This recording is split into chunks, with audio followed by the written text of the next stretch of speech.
हरे कृष्ण।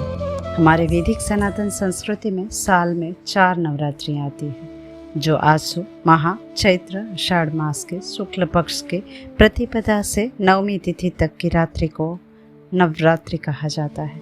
इनमें से आसु मास की नवरात्रि को हम शारदीय नवरात्रि के नाम से और चैत्र मास की नवरात्रि को चैत्रीय नवरात्रि के नाम से जानते हैं। तो आज हम शारदीय नवरात्रि के महत्व को समझेंगे, जिसे हम बड़ी नवरात्रि भी कह सकते हैं। इन दिनों में हम माता रानी की पूजा अर्चना करते हैं, गरबे की स्थापना करते हैं और रात को गरबा खेलते हैं। ये परंपरा हम सालों से करते आ रहे हैं, लेकिन आज इसका स्वरूप बदल गया है। आज हम नवरात्रि को सिर्फ एक मनोरंजन के रूप से देखते हैं, क्योंकि कहीं ना कहीं शायद हम इसके पीछे विज्ञान को नहीं जानते हैं कि गरबे की स्थापना क्यों करते हैं, क्यों जवारा उगाते हैं, क्यों गरबे को मध्य में रखकर गरबा खेला जाता है, क्यों 9 दिनों तक उपवास रखा जाता है, क्यों हम हर रोज देवी के 9 स्वरूपों की पूजा करते हैं, क्यों नवरात्रि को नवरात्रि ही कहा जाता है, 9 दिन क्यों नहीं।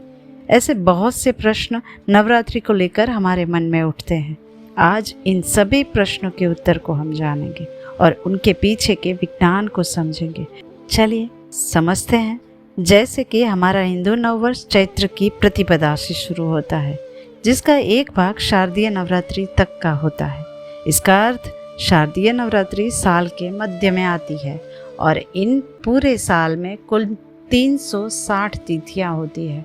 ये सभी तिथियां 180 के 2 भागों में बटी हुई होती है। इन 180 तिथियों में से 12 तिथियां आकाश तत्व को दर्शाती है, जो 5 महाभूतों में से एक तत्व है। जैसे हमारा शरीर 5 तत्व से बना है, वैसे ही ब्रह्मांड में भी हर तत्व का समय निर्धारित होता है। तो इस समय में आकाश तत्व का प्रभाव अधिक रहता है, और जब आकाश तत्व प्रभावित हो तब उस समय आध्यात्मिक कार्य करने से हमें ज़्यादा लाभ होता है। और जैसे ही हमारे शरीर में 3 प्रमुख नाड़ियाँ, जो ईड़ा, पिंगला और सुषुम्ना नाड़ी आई हुई है, इन तीनों नाड़ियों में से सुषुम्ना नाड़ी जब प्रभावित हो तब हमें आध्यात्मिक कार्य या सिर्फ ध्यान करना चाहिए। और क्योंकि सुषुम्ना नाड़ी आकाश तत्व को दर्शाती है, इसीलिए हमें आध्यात्मिक कार्य में सफलता मिलती है। और इसीलिए इन दिनों नवरात्रि का महत्व अधिक होता है।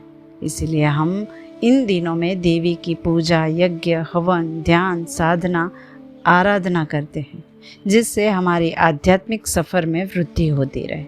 इसलिए हमारे 4 पुरुषार्थ धर्म, अर्थ, काम और मोक्ष में से मोक्ष के लिए नवरात्रि का विशेष महत्व है, और वास्तव में हमारा जन्म इसी के लिए ही हुआ है। लेकिन आधुनिक समय के चलते हम ये सब भूल रहे हैं। वास्तव में हम हमारे जीवन को सरल बनाने के लिए ही आए हुए हैं, परंतु क्या हम वास्तव में इसे सरल बना रहे हैं? हमारे शास्त्रों में जितने भी नियम बताए गए हैं, वे सारे हमारे जीवन को सरल बनाने के लिए ही दिए गए हैं।